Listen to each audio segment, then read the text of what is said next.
Você tá brincando que vocês estão sobre isso.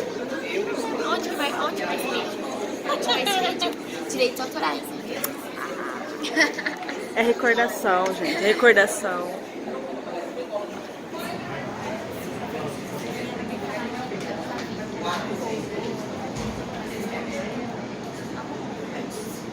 Você tem que abrir ele com nada de aparência.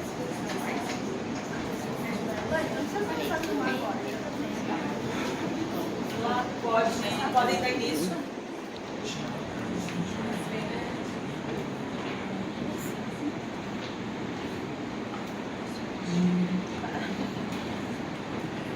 Bom dia a todos. Nós vamos falar sobre a obra do Vigiar e Punir, a segunda prisão do grande autor Michel Foucault. Primeiramente, nós queremos agradecer a presença de todos, os professores, inclusive nossa professora Deise, e pelo brilhante tema. E falar de Foucault também em 20 minutos é um pouco meio difícil, né, pessoal? Um grande pensador. Foucault, ele nasceu em 1926, em 15 de outubro, no ano de 1926, em Poitiers, na França. Foucault foi um grande filósofo francês contemporâneo que ficou conhecido pelas suas posições contrárias ao sistema prisional tradicional.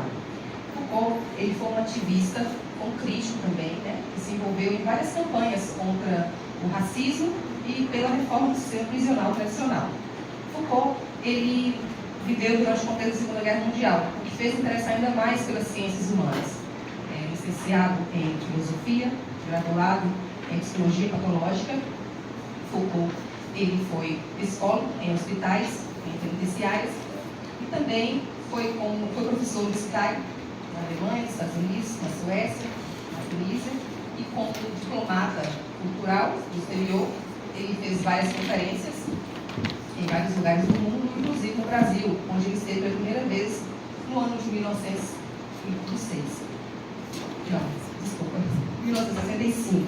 E ele retornou à França, onde escreveu para vários jornais e publicou diversos livros. Suas principais obras desse grande... Aqui as suas principais obras que ele selecionou desse grande pensador. E aos 28 anos ele publicou o Fundamental em Psicologia, depois História da Loucura, que foi a sua tese de doutorado, e também o livro que o consolidou na área da filosofia.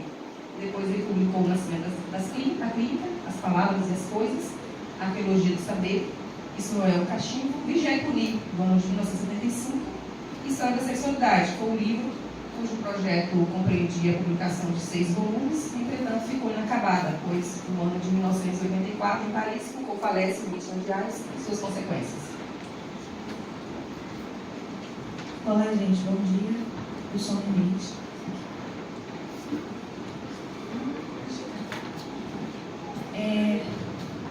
Vou falar sobre o contexto histórico e político do livro. Como nós vimos que a Sandra acabou de falar, Vigiar e Punir foi publicado por Michel Foucault em 1975 e é uma das principais obras do filósofo francês e trata profundamente da questão de disciplina e poder. Foucault ele vai demonstrar, através do livro Vigiar e Punir, o abandono de estratégia da punição em troca de uma vigilância constante reguladora que vocês vão entender mais para frente com as explicações. Ele vai demonstrar como essas técnicas de disciplina e vigilância se espalharam de forma gradual e imperceptível sobre a sociedade ao longo do século XVII, XVIII e XIX. Então nós vamos ter aqui no livro Vigiar e Punir uma visão cronológica e histórica da evolução dos castigos que começa lá na Idade Média até a Idade Moderna. Para começar falando sobre isso, Foucault ele começa falando sobre o suplício. O que é o suplício? Só para a gente saber, não dá para explicar detalhadamente, mas de uma forma geral. É uma pena, ele define como uma pena dolorosa, cruel e desumana que é aplicada ao condenado. No suplício, o objeto principal é o corpo, porque utiliza-se o corpo como aplicação do castigo e extorsão da verdade. Essa é a função jurídica do suplício. Só que Foucault fala que, além dessa visão, o suplício também deve ser entendido como um ritual político que fazia manifestar o poder. Mas como assim? Bom, vou explicar. O que Foucault ele começa falando? Nesse sentido, quando ocorria um crime, o que eles tinham, o que eles imaginavam? Que além daquela vítima imediata, o criminoso ele atacava também a pessoa do soberano, pessoalmente, fisicamente. Pessoalmente, porque aquela lei que foi violada estava vigente por vontade própria do soberano. E fisicamente, porque aquela lei que foi violada era por si só o poder do soberano. Então, o suplício ele era entendido, ele era visto como o quê? Uma vingança do soberano em cima daquele que estava sendo condenado, daquele que estava sendo supliciado. Por esse motivo, Foucault ele diz que o suplício, na verdade, ele não restabelecia a justiça, mas ele reativava o poder do soberano. Quando os juristas daquela época eram confrontados pelos reformadores a respeito da crueldade das penas, o que eles alegavam? Eles falavam assim: olha, é necessário essas penas cruéis, é necessário que seja doloroso, que o criminoso sofra, para que o exemplo fique escrito profundamente no coração da sociedade. Então, o que eles estavam utilizando aqui? A economia do exemplo. Estamos dando exemplo aqui, eles estavam falando assim, ó, estamos dando exemplo aqui, gente, do que vai acontecer com vocês se vocês, por acaso, confrontarem o poder do soberano.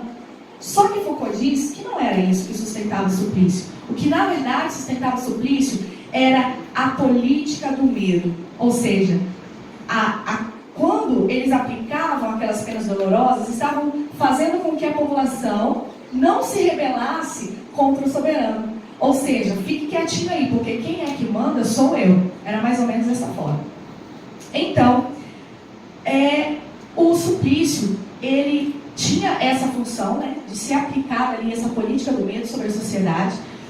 E o público, ele tinha uma função importante, ele deveria estar presente. Porque ele servia também como testemunha. Porque o que adiantaria, né? Vamos pensar assim, não seria muito mais fácil ir lá levar o condenado, fazer o que tinha que fazer? Sim, que a população não, mas tinha que demonstrar para a sociedade. Para que? Aplicar essa política. E a sociedade, ela tinha também uma função de ser testemunha. Muitas das vezes, eles exigiam que os supliciados fossem vistos. Se, por exemplo, ocorresse o suplício onde que a pessoa tivesse o rosto escondido, eles exigiam, falavam assim, não, nós queremos ver quem é que está sendo, quem é este. Era direito deles. E, logicamente, com isso, eles estavam ali também para afrontar, para humilhar aquele que estava sendo supliciado. Automaticamente, quem estava sendo reconhecido? O soberano. Só que aí surge uma questão importante. Qual é essa questão? A questão é que eles estavam ali para reconhecer o poder do soberano? Sim, mas eles também podiam rejeitar o poder do soberano. E foi aí que começou a acontecer. Foucault ele fala que começa então a agitação pela camada mais profunda da população. Por quê, gente? Porque os mais pobres, eles não podiam ser ouvidos, eles não eram ouvidos pelos juízes. Qual era a forma, então, de ser ouvido? Intervir fisicamente. Quando acontecia um suplício que, aos olhos da sociedade, era um suplício injusto, eles interviam fisicamente e, muitas vezes, conseguiam salvar aquele que estava sendo ali condenado, supliciado. Essas revoltas não passavam, assim, de pequenas revoltas. Foucault, ele relata no seu livro, ele fala assim, gente, essas revoltas não passavam de pequenas revoltas, pequenos bairros. Só que elas tiveram real importância. Por quê? Porque gente mais bem colocada na sociedade começou a tomar partido dessas revoltas. E, consequência disso, essas revoltas começaram a tomar novas proporções. Então, ao tomar novas proporções, o que estava acontecendo? Surge, então, um perigo político. Por quê, gente? Porque as pessoas estavam cada vez mais perto daquele que estava sendo supliciado e o soberano estava se sentindo ameaçado com isso. O que ajudava também nessas revoltas era que nos dias que ocorria o suplício, havia também o que Foucault chama de discurso de cadafalso e publicações de folhetins. Só que tudo isso estava tendo estava tendo efeito reverso. Por quê? No dia, o supliciado tinha a oportunidade de falar. Não era para pedir perdão, para não ser supliciado, não. Era para ele declarar os seus crimes e reconhecer a justiça. Só que aí, o que estava acontecendo? Quando ele falava, ele chegava ali, reconhecia o veredito, pedia perdão a Deus, pedia perdão aos homens. A sociedade, aquele público, via ele como um santo, via ele como purificado. Ele morria como um santo. E se ele não reconhecesse, o que acontecia? Até a sua irredutibilidade lhe dava grandeza. Porque demonstrava que nem o poder soberano, que nem o suplício o fez dobrar. Então ele se tornava grande. E aquela publicação de folhetins, logicamente, se era publicada, era por controle ideológico da sociedade, para que demonstrasse ali o poder soberano. Só que estava tendo um efeito, como eu falei, reverso. Então, aquela enormidade de crimes, demonstrando ali, né, o efeito da justiça. O que estava acontecendo? Aquelas pessoas ficavam famosas. Foucault até fala que, por muito tempo, essas pessoas eram visitadas no túmulos. Então, assim, para vocês verem como que estava se tornando a situação. Finalmente, vamos lá então, finalizar aqui para passar para os colegas. Suplício, gente, não estava tendo o efeito que estava se esperando. Essas revoltas, elas foram acontecendo ao longo do século XVIII. O suplício, ele vai começando então ali a sua decadência no final do século XVII e no início do século XVIII, todo o século XVIII vai se extinguir. Portanto, Foucault ele fala que toda reforma não acontece com a sala de dedos. Então, alguns países vão deixar de utilizar, vai retornar de novo, outros vão aderindo, e assim sucessivamente. Por fim, o que ele quer nos mostrar é que sempre vai ter uma utilização, sempre vai ter uma técnica para controlar a sociedade politicamente. Se não é pelo suplício, vai ser por outra coisa. Hoje, por exemplo, o que Foucault diz, que a Milena vai falar basicamente aí sobre isso, é a vigilância constante reguladora e as técnicas de disciplina que estão espalhadas na sociedade para nos controlar politicamente. Tá bom? Muito obrigada. Bom dia, pessoal. Eu vou contar para vocês brevemente o que Foucault quis dizer em cada parte da sua obra para poder situar melhor quem ainda não leu o livro, tá bom? A primeira parte do livro recebe o título de O Suplício. Não é à toa que a Mir falou tanto a respeito disso, é muito importante. Essa primeira parte, Foucault começa expondo dois documentos que apresentam estilos penais bem diferentes. O primeiro documento nada mais é do que a descrição de um suplício, que, como a Mir disse, é uma pena corporal dolosa baseada na proporcionalidade da quantidade de sofrimento que o sujeito deve suportar e a gravidade do crime que ele cometeu, sendo sempre um espetáculo público bastante violento. Logo nas primeiras páginas do livro, Foucault vai nos descrever com riqueza de detalhes, muitos detalhes, um suplício que ocorreu em 1757. Já o segundo documento é a descrição, a exposição de alguns artigos do Código de Execução Penal. Então já dá para perceber bem que os cenários de um documento para o outro são bem diferentes, certo? E pasme, entre um e outro se passaram apenas 3 décadas, porque foi do final do século XVIII ao início do século XIX. Então vocês concordam comigo que foi uma mudança muito rápida, certo? Porque foram apenas 3 décadas, nada muda assim tão rápido, de forma tão drástica. Alguns relatos da época e também alguns atuais vão falar que o desaparecimento do suplício se deve a uma tomada de consciência em prol da humanização das penas. Mas talvez essa mudança tão drástica se deva mais ao fato de que o juiz e o assassino, por vezes, trocavam de lugar no momento do suplício. Porque, vamos pensar um pouco, cá entre nós, o juiz se tornava um assassino, o carrasco um criminoso. E o supliciado, gente, objeto de piedade, porque aumentava ainda mais a violência, gerava revoltas, e isso não era bom para o soberano, de forma alguma. Então o suplício já não era mais eficaz, se é que algum dia foi. Então era necessário a criação de um novo estilo de punição. Daí surge a ideia das prisões, que embora o corpo ainda estivesse presente, como por exemplo redução alimentar, privação sexual, masmorras, o objeto principal a que essa nova punição se dirige não é mais ao corpo, e sim à alma. Então a gente está diante da perda de um bem ou de um direito. A segunda parte do livro é a punição.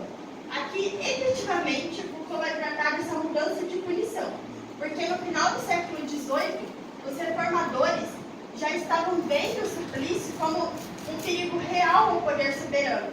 Porque, como já foi dito, a tirania leva à revolta. Isso não é bom. É aqui que a população surge mais a necessidade de se respeitar no condenado mínimo a sua humanidade. E também nesse contexto, a qualidade dos crimes sofre uma transformação muito grande. Porque antes, na época do suplício, os crimes, em sua maioria, eram crimes de sangue, crimes violentos, como agressões, homicídios, e passam a ser agora, em sua maioria, crimes contra o patrimônio, fraudes, roubos. Então, além dessa necessidade de se respeitar a humanidade no condenado, que é tão um pouco romântico, também surge a necessidade de se adequar às penas aos delitos. Aliás, não se pune o roubo e o homicídio da mesma maneira, certo? E essas penas, gente, elas não podem ser eternas, salvo para aqueles que Foucault chama no seu livro de incorrigíveis. Essas penas precisam terminar para poder mostrar sua eficácia e punir para transformar um condenado, e não para pagar um crime, como ocorria no suplício. A terceira parte é a disciplina. E para exemplificar essa parte do livro, eu coloquei uma frase de Foucault. É dócil um corpo que pode ser submetido, que pode ser utilizado, que pode ser transformado e aperfeiçoado. Aqui Foucault está querendo denunciar, gente, que o homem se tornou algo que se pode fabricar, que o poder age em cada indivíduo para poder fabricar corpos dóceis. O corpo, então, se torna alvo do poder porque descobriu-se que era possível moldá-lo, rearranjá-lo, treiná-lo, tudo isso para torná-lo útil para a sociedade. Então, o corpo foi dobrado pouco a pouco, de maneira muito sutil pelo poder, justamente para não causar revoltas, através de técnicas de dominação, que ainda temos hoje, de maneira sutil, que as pessoas não percebem. Na época, eram através dos quartéis, dos internatos, das fábricas, das oficinas, e caso alguma coisa desse errado, porque sempre dá, os hospitais, os hospícios, as prisões. E o panóptico é o modelo arquitetônico ideal para as prisões, seria, né? O modelo ideal para as prisões, mas também pode ser usado em outras instituições, como, por exemplo, as escolas, porque é nesse sistema que é possível ver sem ser visto. No caso das prisões, o ideal era que existisse uma torre bem alta no meio de um pátio central. Por que bem alta, gente? Porque assim, todos os indivíduos que estivessem embaixo nunca teriam como saber se eles estavam ou não sendo vigiados. E é essa a ideia do panóptico. Você conseguir ver sem ser visto. Assim, os indivíduos não saberiam quando causar revoltas, quando se revoltar, porque eles nunca teriam como saber se estavam sendo vigiados. E Foucault, no livro, ele fala que é muito mais fácil e barato vigiar até que punir, por isso o modelo do panóptico. Por fim, a última parte do livro, Foucault vai explorar um pouco mais o tema da prisão, como ponto onde todas as técnicas de disciplina são aplicadas em sua máxima intensidade. E a prisão se fundamenta na forma simples da privação da liberdade. Por que privação da liberdade? Em uma sociedade em que, teoricamente, a liberdade pertence a todos da mesma maneira, logicamente a sua perda também vai ter o mesmo preço para todos. Então a prisão seria o tipo de punição mais igualitária, diria igualitária. Mas mesmo assim, mesmo tendo essa qualidade, a prisão, desde que surgiu, em regra, gente, desde que surgiu, a prisão vem falhando na sua missão de reinserir e ressocializar o condenado na nossa sociedade. Porque esse tipo de punição não diminui as taxas de criminalidade. E comprovadamente, ao sair de uma prisão, as chances de voltar para ela aumentam comprovadamente. Mas mesmo assim, a prisão ainda é utilizada nos dias atuais como um dos principais meios de punição. Nós temos até penas alternativas que por vezes não são utilizadas. E Foucault vai terminar o seu livro com um texto anônimo publicado nesse jornal, La Phalange, em 1836, para mostrar para todos nós que todas as técnicas apresentadas no livro Vigiar e Punir não fazem parte de um funcionamento de um aparelho perfeito, vencido, e e finalizado, mas são apenas estratégias postas em uma batalha que até hoje não cessou. Então cabe a cada um de nós lutar por um estilo de punição melhor, mais eficaz, mas, pelo menos por enquanto, como dizia Foucault, a prisão é a detestável solução de que não podemos abrir mão. Obrigada. Entendi. Eu vou fazer uma breve conclusão a respeito de todos os temas abordados aqui pelos colegas e eu vou começar pelo suplício. O suplício já foi apresentado como uma forma pública, violenta e caótica de punição do condenado, uma pessoa que cometeu um certo ato de violência contra o Estado. No caso, o Estado era muito visto como rei e as leis nada mais eram do que uma extensão.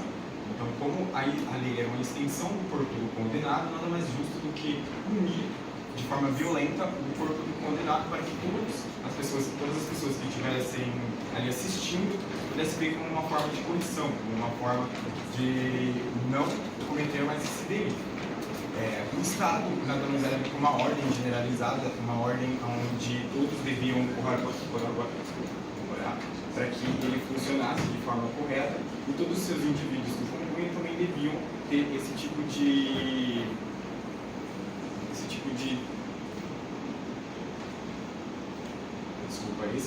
atos, esses tipos de formas de se comportar na sociedade.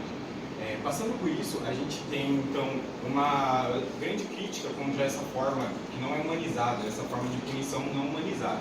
Então eles têm como forma para poder burlar isso, já que muitas vezes essas punições, esse suplício, tinha revoltas entre as pessoas, o público muitas vezes simpatizava muito com a pessoa que estava sendo supliciada, então isso causava revoltas e de certa forma afetava o Estado que não poderia continuar a exercer a sua função de controle social.